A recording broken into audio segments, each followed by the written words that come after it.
They're the most famous family in the world.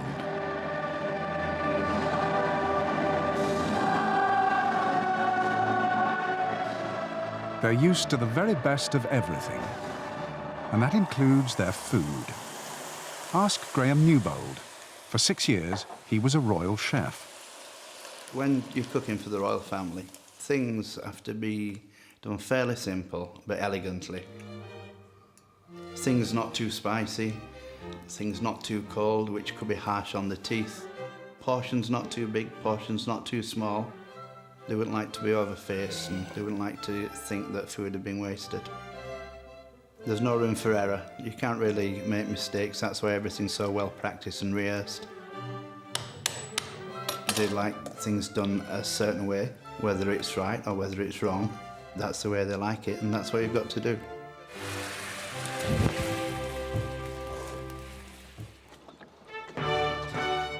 Windsor, the royals' favourite place for entertaining.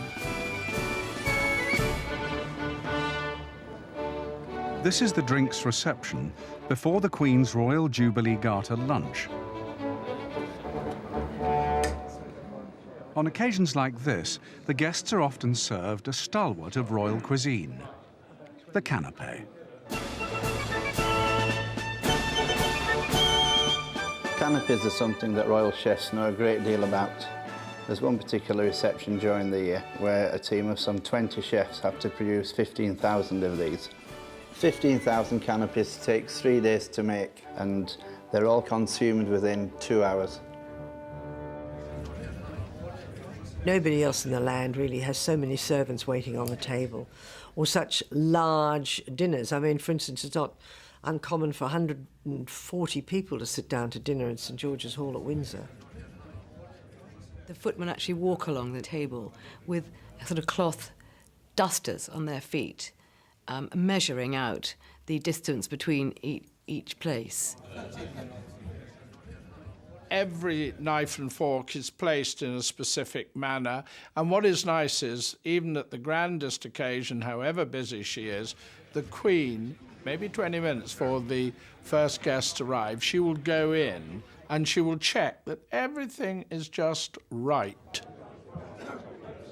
It does look magnificent. It must be a tremendous temptation for some people to remove a gold spoon. When the guests sit down to eat, it means things must be hotting up in the kitchen.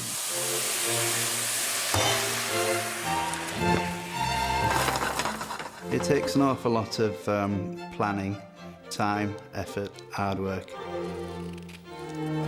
Preparation starts the day before, and all 20 chefs get involved.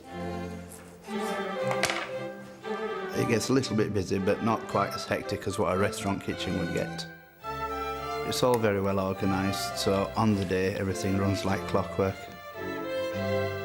And this particular main course is called duck bigarade. Bigarade means with orange and lemon sauce. It's a particular favourite of the Queen and the royal family. The Queen's wine collection is extensive and kept in perfect condition by the yeoman of the royal wine cellar. But among the vintage labels are a few surprises. Astonishingly, one of her favourites is Mateus Rosé, which a lot of people sneer at as a nothing wine from Portugal. They serve very good champagne. It used to be Veuve Clicquot, which really is a major treat in itself. But now, with all the economies, it comes from Tesco's. Ladies and gentlemen, I give you the toast. Her Majesty the Queen.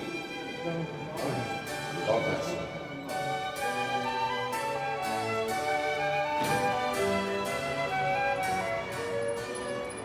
Buckingham Palace is known as BP to the staff. To the royal family, it's the head office, and where all royal catering is organised. Anything to do with food is taken care of by F branch. From the ordering to the stores to the cooking of it and all the administration, all belongs to F branch. A full state visit like this for the French president involves a banquet cooked by all 20 royal chefs. 50 butlers are on hand to tend the table. The food is served on solid gold platters and eaten off the finest china. The washing up is done very gingerly by hand. But what happens when the Queen is home alone? Well, when the Queen's on her own, she will actually eat in her dining room, on a card table, possibly in front of the television, and she'll serve herself from a sideboard. And if she's not going out to lunch, she does the same at lunchtime. For lunch, I'm making the royal version of fish and chips, which is called haddock Saint-Germain.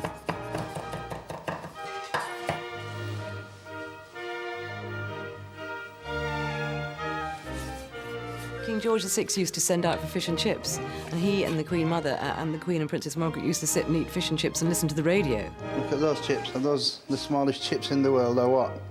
And they thought that was an absolute gas. I mean, that was a wonderfully sort of bohemian thing to do. The portion size of the fish, it's really small, and it's done in breadcrumbs.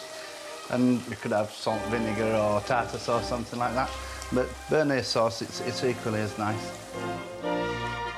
It's made with egg yolks, butter, a vinegar and white wine reduction, and some freshly chopped tarragon. There you go, fish and chips fit for a queen.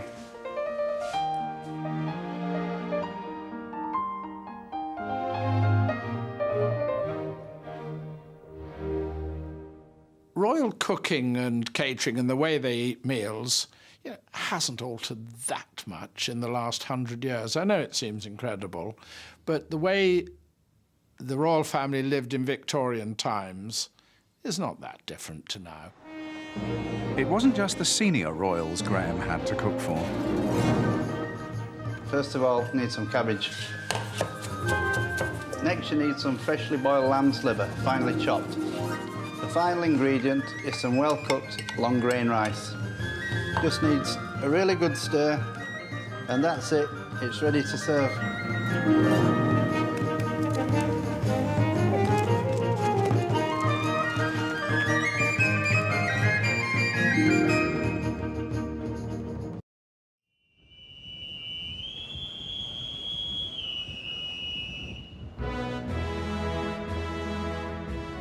For half a century, Her Majesty's yacht Britannia was the royal family's floating palace. Above decks, the Queen played host to the most powerful people in the world. The most important were invited for dinner, served in the ship's state dining room, and in a style every bit as grand as at Windsor or Balmoral. Here I've got a few mementos of a trip I did with the Queen and the Duke to Australia on the Royal Yacht. That's a picture on board ship with the Queen and the Duke of Edinburgh and all the household staff. I'm right in the middle, at the back in the shade. Every trip that you go on, you're given a group photograph, which is a souvenir for yourself to keep. When you go on the Royal Yacht, you're issued with a booklet of rules and regulations, what you're allowed to do, what you're not allowed to do. This is a typical evening's entertainment. There's always a band of Royal Marines, so wherever they travel, the royal family, they could always have music. These are menus from the Royal Yacht. They're just the same as any other palace. Well, the Royal Yacht's a floating palace anyway, and it's similar sort of food which we'll get at Buckingham Palace. The only difference being there's a picture of the Royal Yacht on the actual menu card. By the time she left service in 1997, Britannia had sailed more than 1 million miles and visited 135 countries. On a typical voyage, 5 chefs from the royal household would travel too. It was fantastic travelling the world. If I hadn't worked for the royal family, I would never have had that opportunity. This is the cabin where I used to stay. It's cabin number 45. It's not a bad sized cabin compared to what some of the naval personnel had to stay in. They had to stay like 3 or 4 people in a room this size. Being household staff, we had our own cabin. Not quite the height of luxury, but it's adequate, I think. You were so tired at night that you could have slept on a clothesline, telling the truth. Britannia is now on permanent show in Edinburgh, and the Royal Galley is still in full working order. Today I'm going to cook rack of lamb dubarry. It's one of the main courses of a royal menu. All the royal menus are written in French. This is carré d'agneau, which means rack of lamb, and the garnish dubarry. Normally anything dubarry is with cauliflower. This time it's with cauliflower cheese, and it's with French beans, barrel-shaped roast potatoes, and it's served with a red wine and rosemary gravy. The first job is to do the rack of lamb. So first of all, just season it with a little bit of salt and pepper. This is English lamb. When the royal family are at Balmoral in Scotland, there's a special type of lamb that they have. It's soy. It's called soy sheep. It's quite nice flavoured lamb. Right, this goes into the hot pan.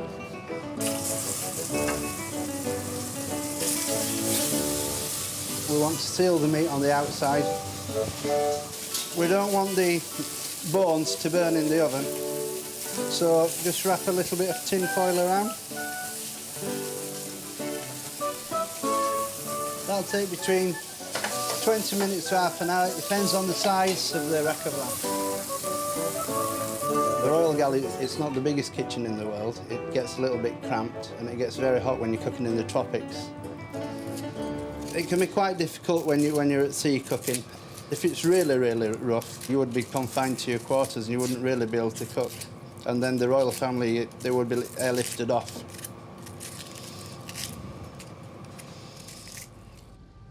Even in the tropics, the royal family insist on familiar favourites to eat, like the humble roast potato.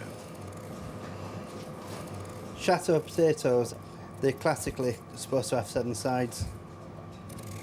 They're just quite difficult because they're quite fiddly. I have some great times on here. You do feel a bit sad actually coming back on here, because I used to like it when I was at sea. So food on board Britannia was just like back home. But when the royals ventured ashore, it was a different story. Well, when the Queen's on tour, and she goes to some very exotic places, as you know, she obviously will have to eat the food of the country, and she has been presented with some fairly exotic and strange dishes, as indeed they all have. Take this occasion in Tonga, where His Royal Hungriness, the King, all 28 stones of him, laid on a huge feast. A day of sumptuous Polynesian hospitality. Watermelons, sweet potatoes, crayfish, and 400 suckling pigs slaughtered especially for the occasion. The Queen was offered her very own suckling pig, which she managed to decline politely. But things got slightly trickier on a trip to Central America. I remember in 1985 she was in Belize and she was going to be served a rat for dinner. In fact, it was something that the Belizeans called a Cuniculus paca, which is a gibnut. But when you actually look at the definition of what that is, that means it's a rat. Great big long thing. She really pushed her food around the plate that night.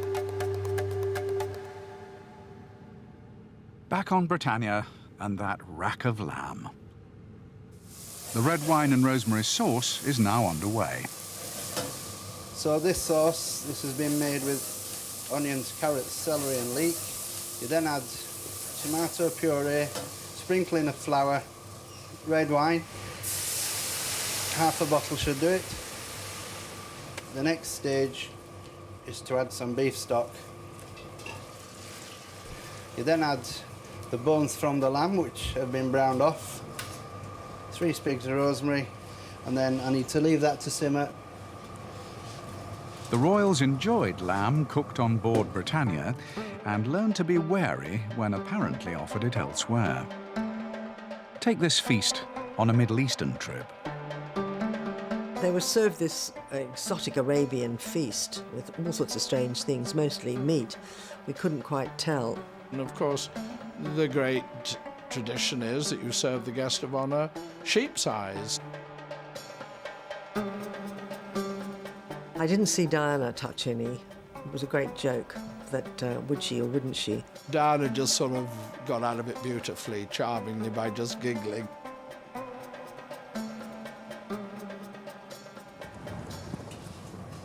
I'll now just do the extra fine beans, top and tail them, just take the bottoms off, and then they will be cut in half. It's quite important for the royal family because if there's an important dinner, it can't be seen with beans hanging out of your mouth, so it's got to be quite delicate.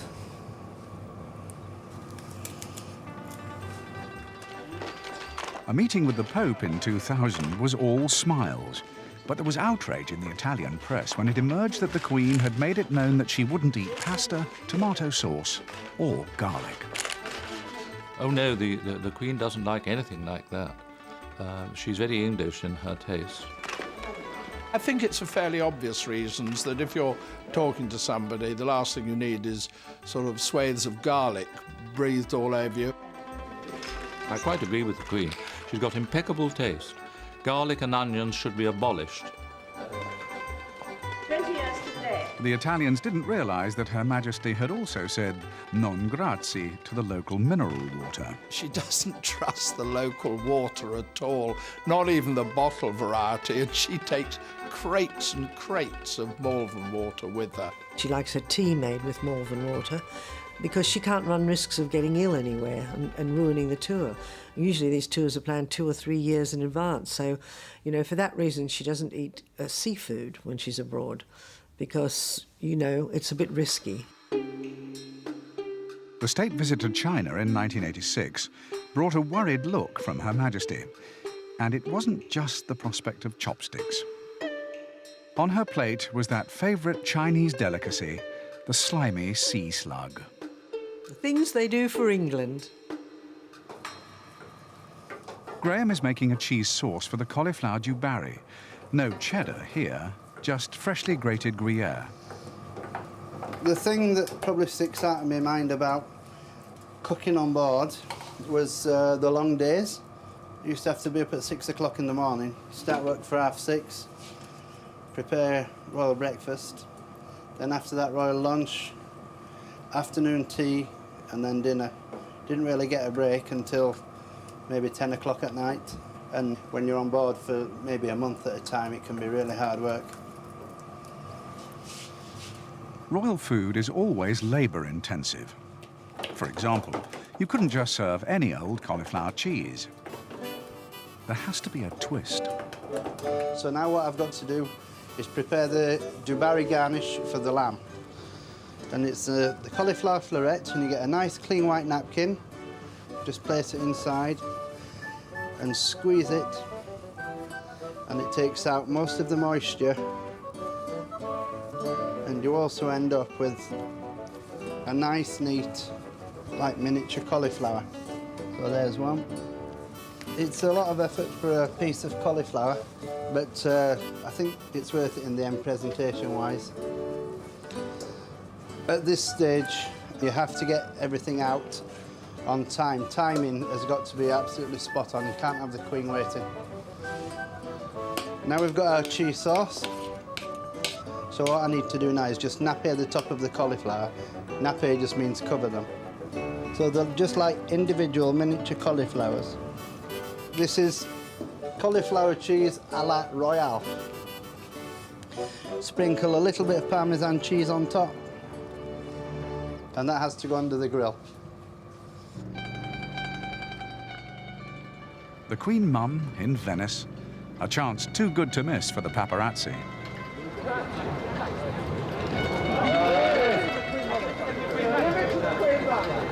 The gondolier with the red hat band approached, the cornetto was exchanged. He got a handshake, so did his mate, and the object was whisked away by the entourage who didn't think it as funny as everyone else did. The Italians may be good at making ice cream, but the royal chefs know a thing or two as well.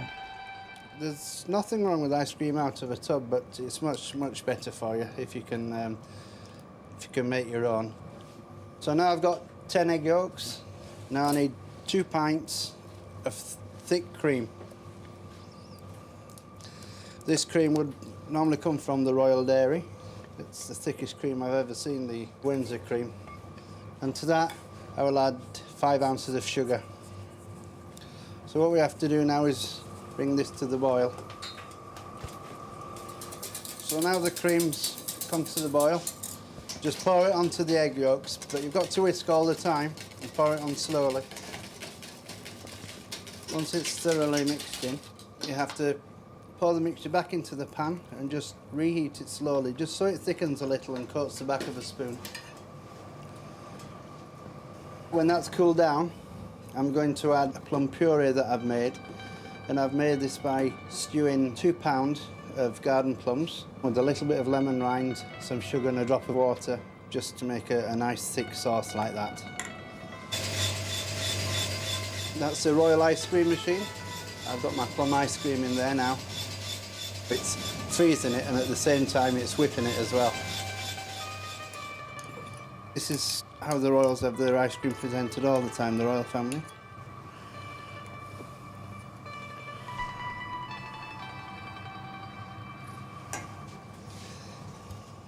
Time to finish off the main course. The presentation is very important, so I'll just discard the end couple of pieces of lamb and just get the ones from the middle with a real nice eye of meat.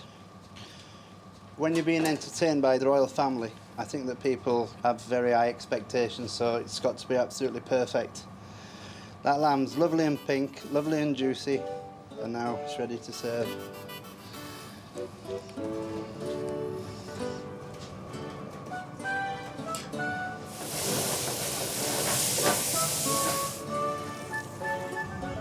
These aren't terribly big portions because the royal family quite often eat 5 meals a day. It's better to eat everything that you've got on your plate and ask for a little more if you want some rather than leave some. That's the etiquette. Just drizzle a little bit of the sauce over. And there we have roast saddle of lamb du Barry à la Royale.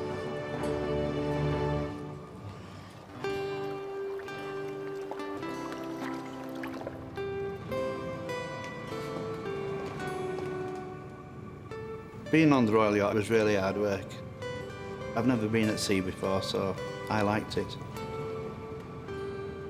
Occasionally the royal family would go out for lunch, maybe to a government house or something, so you got a break then and got to have a look around.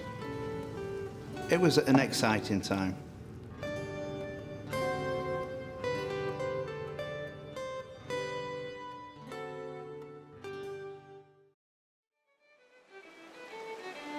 Every summer, the Queen and her family head north to Scotland. Royal chef Graham Newbold used to join them. More often than not, I would come in mid-July for between 6 to 10 weeks, and that would be to look after and cook for the royal family at Balmoral. Everything would be shipped up from Buckingham Palace. It would be packed up by the kitchen staff, all the kitchen equipment, and then it would be put in army trucks, and the army trucks would travel overnight. Balmoral is a throwback to a culinary age long since gone. Balmoral is full of antlers. They seem to be everywhere, sprouting at you. Whatever the season is, whether it's salmon fishing or stalking or shooting, they will eat what they kill. There's vast vegetable gardens, and the Queen has a herd of Highland cattle. So they're very self-sufficient. The royal family could choose anywhere in the world to holiday, but since Queen Victoria's time, they've always headed for Deeside. They've forged a unique culinary connection with the Glen and its people. Take the tiny village of Ballater. It seems every shop here has a warrant to supply the castle. The village bakery is amongst them. Bread from here is sent up to what's called the Big House. A loaf, or rather the middle of one, is needed for the first meal of the day. This is a crouton that I'm making. It's to serve the poached eggs on for royal breakfast. Cut it out like that, and then you take a smaller cutter and cut inside like that, but you don't go right through with the little one. And when it's fried, scoop out the middle, so it looks like an empty vol au vent case, and the poached egg will just nestle on top of it. And what goes with the Queen's poached egg? Well, this is Michael Sheridan's butcher's shop in Ballater. He's a royal warrant holder and supplier of the royal sausages. We do a huge range of sausages. We do a beef and Guinness, we do pork and pineapple, we do pork and apple. Venison's a very popular one as well. So what's the secret of sausages fit for a queen? The finest minced meat isn't the only thing you need. Special blend of seasonings. A good quality breadcrumb. A little water. Make it bind together. It's now sausage meat. The sausages that go to Balmoral are exactly the same sausage as you can buy in the shop. Oh, and another thing, the casing. It's a traditional one, not for the faint-hearted. Some people use a synthetic skin, but we like to stick to a natural product, which is from a sheep's innard.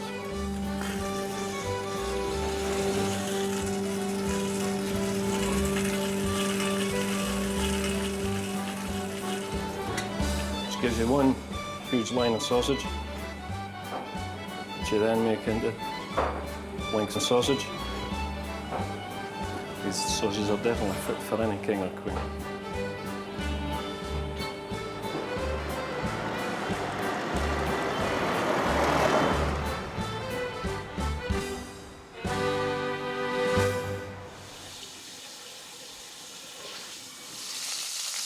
So, even in Scotland, a full English breakfast.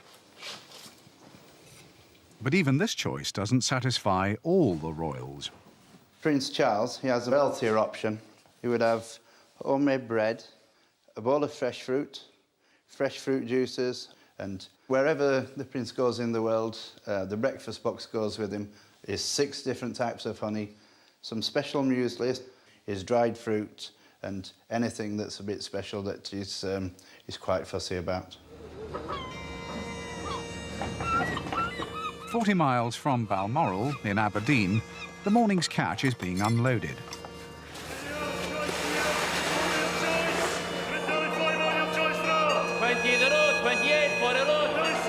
Fish suppliers from across Britain bid for the fish. But among the crowd is a man who is less concerned with the price. What I'm looking for in the market is top quality, real fresh fish. Quality is not there, I will not buy the fish. Ken Watmoe is a fishmonger to the royals. Well, what we've got here is whiting. It's a lovely fish, and it's one of the fish I send up Royal Deeside. What I'm looking for is firm flesh, and also the very bright eyes that the fish should have. Also, the other feature should be bright red gills rather than a greyish colour. These are excellent condition fish.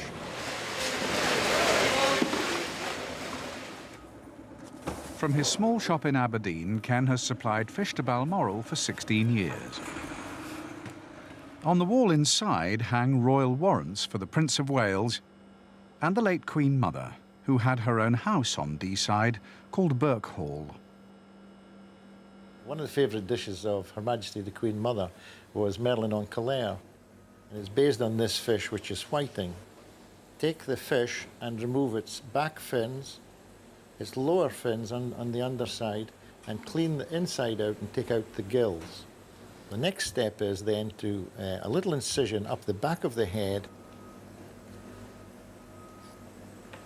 We then remove the skin totally down one side and then down the other side like such. And we then land up with the finished product, which we then curl the tail of the fish into its mouth. And the dish becomes Merlin, meaning French for whiting, en colère, meaning in anger. It's a dish that's either baked in the oven or can be poached and then served up with a drizzle of white sauce around the fish. But there's one fish that's really synonymous with Royal Deeside, and particularly Prince Charles, and that's the salmon. Prince Charles used to go fishing around 5 o'clock in the evening for a couple of hours, maybe till about 7 o'clock. Although he's a fantastic fisherman, there were times when he never used to catch a fish, so I would always have one spare in the larder just in case.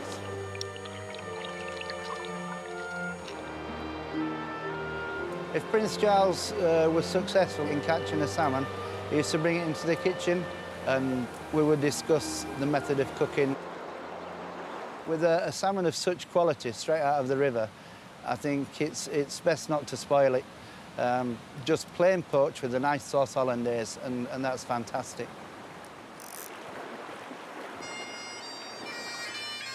The Queen maintains a royal tradition of having a piper to play her into dinner whenever she's at Balmoral. Graham is cooking at Fask House, the country seat of the Gladstone family nearby. So first of all, you have to take off the head by going behind the fin.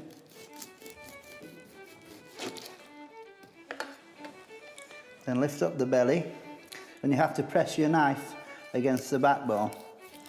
And with the sewing action, just take one side of the fillet off. It's very important to get these small pin bones out because you don't want anyone to get a bone stuck in the throat. The Queen Mother once had a problem with that. The next stage is to take the skin off. Just slide in your sharp knife underneath the flesh and press it all the way down against the skin. So it comes away nice and clean, just like that. I'll now portion it up. There we are. And now the best thing is, we've got to go and cook it. They have such an abundance of it that they restrict the amount of times they eat it each week. It used to be like the staff in the old days, they have it written into their contract that you'd only have to eat oysters and salmon twice a week because it was considered peasant food then, and now, of course, it's immensely expensive, particularly wild salmon. A little bit of salt, a couple of grinds of pepper. You have to make sure that the salmon's completely covered with the cooking liquor, and that will poach for between 7 and 10 minutes. The poaching liquor is dry white wine, water and white wine vinegar with celery, leeks, carrots and shallots. A bay leaf and peppercorns add flavour.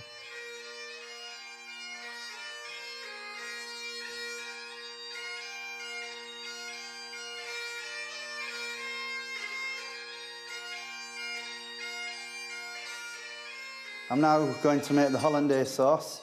What I've done here is separate 4 eggs. I don't need the whites, I just need the yolks. What I've got in this small pan is a drop of white wine vinegar, some white wine, some sliced shallot, 4 peppercorns and a bay leaf. I reduce it down until there's only a spoonful of liquid left, and we add that to the egg yolks. And that's the flavouring for the hollandaise sauce. Why we do it over boiling water is to cook the egg through and to make it nice and fluffy. It's what we call a sabayon in the trade. And then once the sabayon's nice and fluffy, then I'll add some clarified butter. Clarified butter is butter that's been melted slowly, and it's just the fat that you want from the top. A squeeze of lemon juice. Beat that in, and that's the hollandaise sauce done.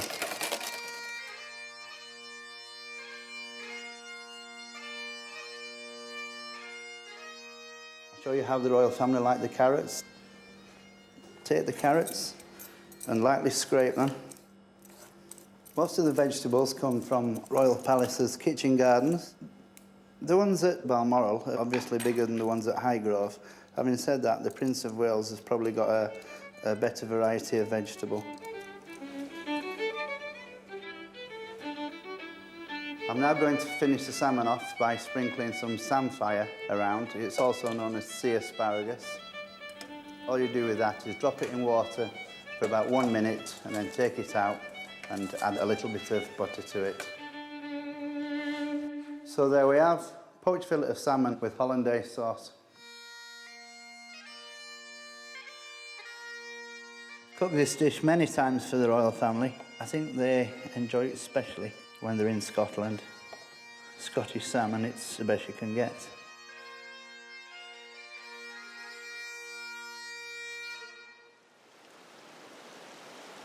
For Prince Charles, it's not just salmon that he's particular about.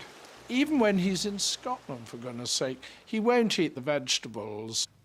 he will actually have them brought in from Highgrove, I mean about 600 miles away daily, same when he's abroad. Highgrove is the Prince's country estate in Gloucestershire. It's not only his house, it's the place where he puts his most controversial ideas on food into practice. It's true, he does get a lot of pleasure in telling people that the food they're eating has come from the estate. It gives him a lot of pleasure. What happens at Home Farm on the Highgrove estate has made the Prince of Wales Britain's foremost ambassador for organic produce. Home Farm was set up in 1985. The farm is something that he feels passionate about. The more you find out about organic farming systems, the more you realise it's just common sense and good husbandry. He was a very early advocate of this movement, and I can see why. I mean, he thinks it's healthier, and he thinks it's much tastier. Large black pigs that we got on the farm are a rare breed. The Prince of Wales is patron of the Rare Breeds Trust, so we're really doing our bit by keeping a small gene pool of purebred pigs. They are very, very fat, which is why they've become unfashionable. But the bacon that you get from them is absolutely fantastic. It's different to anything you could buy today. Prince of Wales really likes that bacon, I have to say. The Prince has now taken his organic campaign and the produce from Home Farm into the High Street. He donates the profits to his own charitable trust. He's a very rich man, and I mean, he gets all his income from the Duchy of Cornwall, and the latest figures show that that was very nearly £8 million last year. So he can afford to have these sort of expensive, fancy ideas which others can't afford. When Graham was asked to be the personal chef to the Prince and Princess of Wales, Highgrove became his weekend home. With so much organic produce on hand, it was an exhilarating job, and the atmosphere was much less formal. If the Prince or Princess, with it being a smaller setup, if they wanted anything different or anything special, they would normally come into the kitchen and speak to you. Diana brought new ideas to the royal kitchens. Soon the talk was of BJPs, or baked jacket potatoes, as they're better known. In this pan I have some Greenland prawns in a cheese sauce. Some of this goes in the bottom. On top of the prawns goes a soft poached egg. You would then take your mashed potato and just pipe it around carefully. The Princess of Wales was a great fan of this type of thing. The Prince of Wales, not so much, but he would try them on occasions. Drizzle a little bit of cheese sauce over the egg, like so, and sprinkle on top a little Parmesan cheese, and then these go in a hot oven for 10 minutes. The best way probably is just to have it with a nice avocado salad with a nice vinaigrette dressing. Even really simple food can be made quite special.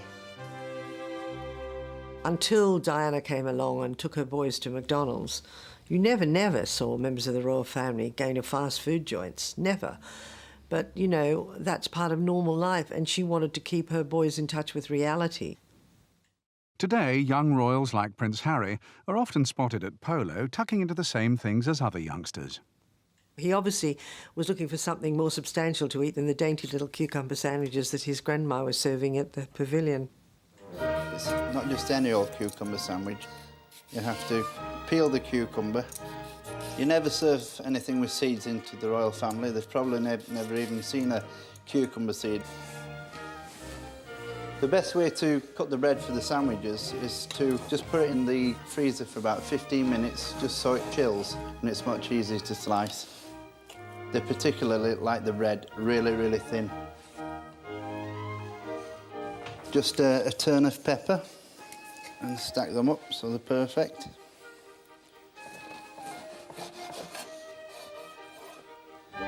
The royal family, when they're having square sandwiches, they always have the corners cut off. It's tradition, it goes back a long time. In the olden days, if you served anything to the monarch that had a point on it, it meant that you was trying to overthrow the throne. So they still do it with the sandwiches.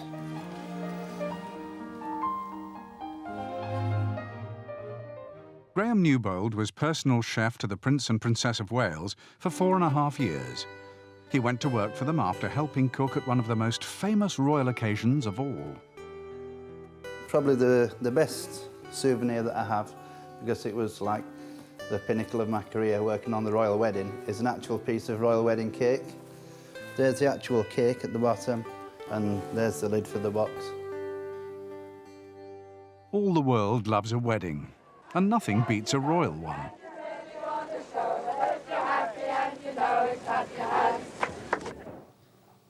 The wedding breakfast consisted of quenelles of brill with a lobster sauce. That was the first course. That was followed by breast of chicken, which was stuffed with the lamb mousse, with brioche breadcrumbs, a minted cream sauce, and samphire. While the royal family were leaving Buckingham Palace for St Paul's Cathedral, Graham and the rest of the kitchen crew had their minds firmly focused on the lobster sauce for the starter. There's no need to be scared of lobster, it's dead easy to do. Take the claws off first, and then take the head off. The meat's in the tail and also in the claws. It might seem a lot of hassle, but if you want a proper tasting lobster sauce, this is the only way to do it.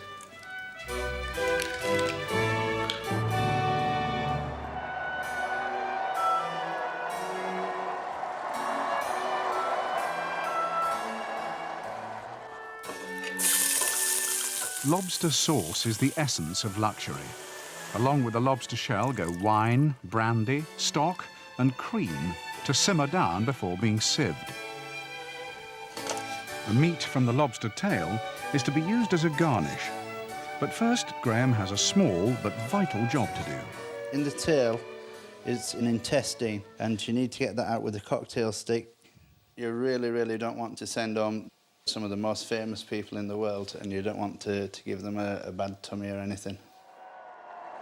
Outside, the groom was on his way. In the kitchens, they had no time to wave him off. We didn't really have time to think about all the festivities that were going on. It was get knuckled down and you had a job to do. The individual brill mousses are a delicate operation. The fish is blended with egg white and cream, and it mustn't separate before being sieved. This is the brill mousse, which I'm now forming into what's known as quenelles. I've still got to prepare the chicken and prepare the lamb mousse and the chicken sauce as well, so it's quite hectic. At most weddings, it's the bride and her mother who make all the decisions. But Lady Diana Spencer had little or no say in the menu for her wedding breakfast. It was a state occasion, and the food was chosen by the Queen. This is the lamb mousse that will be used as a filling for the chicken. When this is finished, it'll look something like a chicken Kiev, but without the garlic. It'll have lamb mousse inside.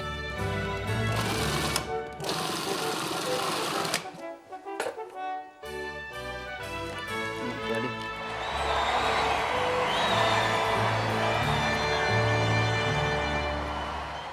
The bride may not have chosen the menu, but she did have the main course named after her. Suprême de volaille, Princesse de Galles. It's not a traditional dish. This particular dish was made especially for the day in honour of the Princess of Wales. It's breast of chicken princess. All I've got here is the lamb mousse that's been put in a piping bag and it's just piped into the envelope. You then place the flattened fillet on top and then fold the ends over. So the mousse is totally encased all the way around.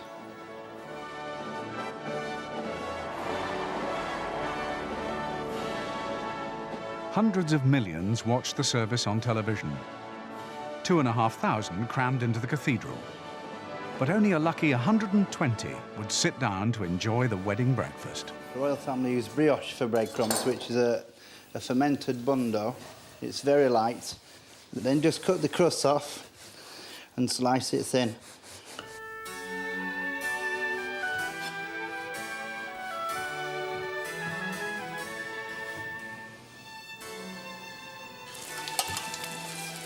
You can smell the sweetness of the brioche crumbs. I, Diana Francis, I, Diana Francis, take thee, Charles Philip Arthur George, take thee, Philip Charles Arthur George, to my wedded husband. When the blushing bride got the groom's name in a muddle, she won the hearts of a nation. This day forward, A mistake in the royal kitchens would only place added pressure on the chefs. If anything had been wrong, we would have had some more fish in reserve to start again. We would just have to panic a little bit and work a little bit faster. Here is the stuff of which fairy tales are made.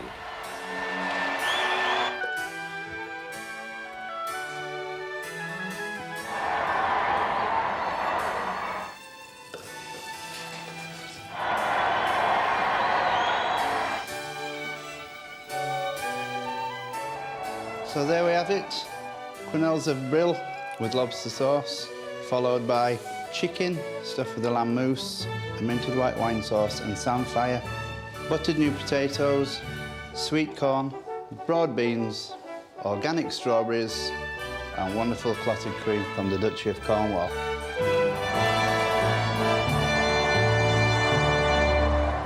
I spent 6 years with the royal family, 2 years with the Queen and 4.5 years with the Prince and Princess. It's probably one of the best times of my life. It's a real honour to have served them.